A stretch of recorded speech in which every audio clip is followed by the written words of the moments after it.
On the quiet morning of October 11th, 2025, the world lost one of its brightest stars. Diane Keaton, the Oscar-winning actress, celebrated for her laughter, charm, and fearless honesty, passed away peacefully at her Brentwood, California, home. She was 79 years old. Paramedics arrived after a call to her residence, but it was already too late. Her family confirmed her passing in a brief statement, asking for privacy. Keaton's death marked the end of a life that touched countless hearts, a life full of warmth, wit, and timeless artistry that made her an icon across generations. Tributes and legacy news of Diane. Keaton's passing quickly swept across the globe. Fans, actors, and directors flooded social media with memories, photos, and heartfelt messages. Meryl Streep called her a light in every room, while Al Pacino, a longtime friend and one-time love, described her as his heart's quiet mirror. Hollywood Boulevard filled with flowers, candles, and notes honoring her memory. The world mourned not just an actress, but a woman whose laughter, courage, and authenticity inspired millions. Her legacy was not only on the screen, but in the way she lived life with honesty, humor, and a generosity of spirit that few could match. Childhood shadows, born Diane Hall. On January 5, 1946, in Los Angeles, California, Diane grew up in a household of quiet restraint. Her father, Jack Hall, a civil engineer, demanded order and control, while her mother, Dorothy Diane Keaton Hall, had once dreamed of artistic ambition, but ultimately sacrificed it for marriage and motherhood. Emotional expression was rare, and the family lived behind a polite silence. Diane observed her mother's dreams fade quietly, a sight that left a permanent mark on her young heart. Determined not to replicate her mother's life, Diane made a silent vow. She would chase her own path, refusing to let her dreams disappear unfulfilled. Teenage struggles, adolescence brought Diane personal battles.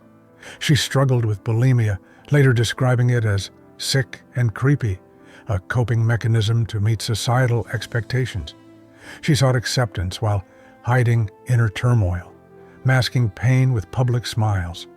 School became both a challenge and sanctuary. On stage, Diane could express what she could not at home. Her performances revealed a fearless, authentic self that captivated classmates and teachers. These early experiences shaped her resilience and fueled her determination to find a life beyond the restrictions of her upbringing. Acting offered her freedom, a glimpse of the world she longed to inhabit. Pursuit of a dream. By the mid-1960s, Diane knew Los Angeles could no longer contain her ambitions. After finishing at Santa Ana College and briefly attending Orange Coast College, she immersed herself in theater, exploring her craft beyond classrooms. Her talent, intensity, and unique presence began drawing attention. The stage became a place of liberation, where her quiet upbringing could not suppress her creativity. Through these formative years, Diane developed not only her skill, but also a profound understanding of herself. Acting was not just a career, it was the lifeline through which she could reconcile her inner world with the external demands of society and Hollywood's glamorous expectations. Love and heartbreak.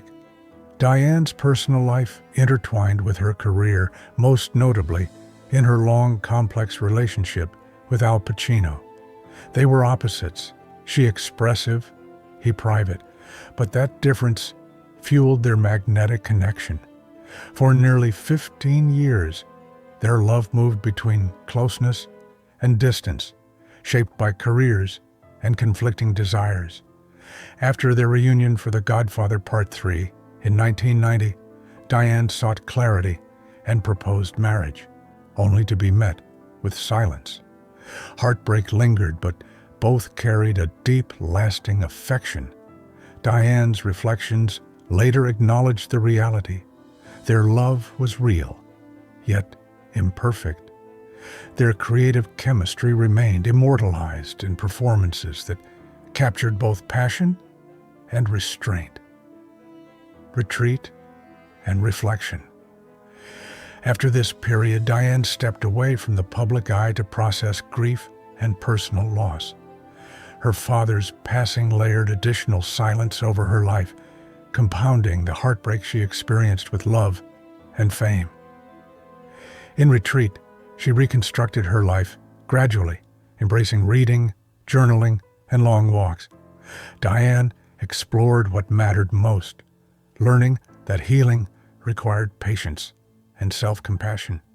She understood that being chosen by others had dominated her early life, but she now aimed to choose herself.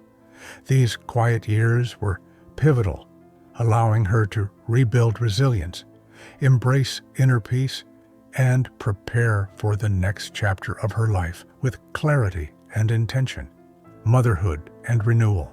By the mid-1990s, Diane's life blossomed in unexpected ways. In 1996, at age 50, she adopted her daughter, Dexter, followed by her son, Duke, in 2001.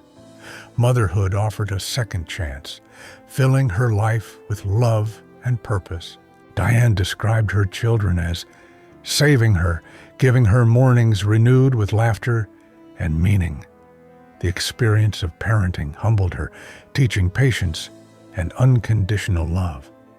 Fame became secondary to the joy of family, as simple moments, packing lunches, walks, and shared laughter brought profound satisfaction. Through motherhood, Diane found fulfillment beyond the screen, discovering a quiet, enduring happiness that transformed her heart and spirit. Triumph over past struggles.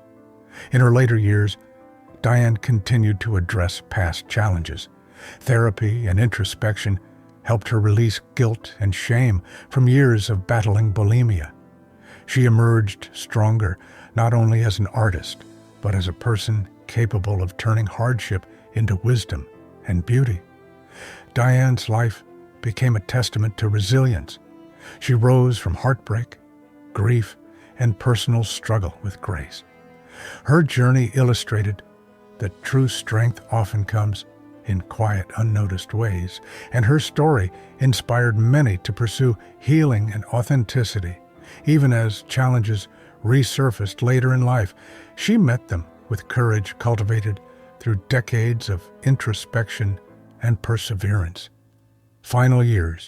In her final years, Diane's health began to decline noticeably. Friends observed her growing thinner, her vibrant energy replaced by quiet fatigue. By early 2024, she increasingly stayed at home, tending her garden, writing in her journals, and avoiding public appearances. Yet even in frailty, her creativity remained alive.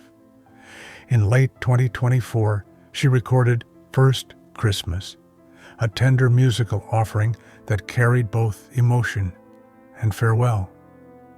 Diane's later life reflected a deliberate retreat into simplicity, allowing her to embrace her passions quietly while conserving energy for the people and experiences that mattered most. A peaceful passing. By autumn 2025, Diane's health worsened, and she spent most of her days at her Brentwood home. Surrounded by sunlight, flowers, and the comfort of her cherished routines, she passed away peacefully on October 11th. Even in death, Diane embodied grace, humor, and quiet courage. Her final years were marked by reflection, love, and creativity, a testament to a life fully lived. She left behind not only her children, but an enduring legacy of art and authenticity, reminding the world that strength often lies in quiet resilience and the ability to face life and death with dignity and heart. Remembering Diane Keaton. Diane Keaton's journey was one of brilliant struggle and triumph. From a quiet, constrained childhood to Hollywood stardom, heartbreak, and motherhood, she lived fully, embracing both joy and sorrow. She transformed personal pain into art, chose love on her own terms, and inspired generations with her authenticity. As the world mourned, Diane's legacy continued in the laughter she shared, the performances she immortalized, and the lives she touched. Her story reminds us that true courage is lived quietly, consistently, and gracefully. Diane Keaton will be remembered not only as a star, but as a woman whose life radiated warmth, resilience, and unshakable humanity.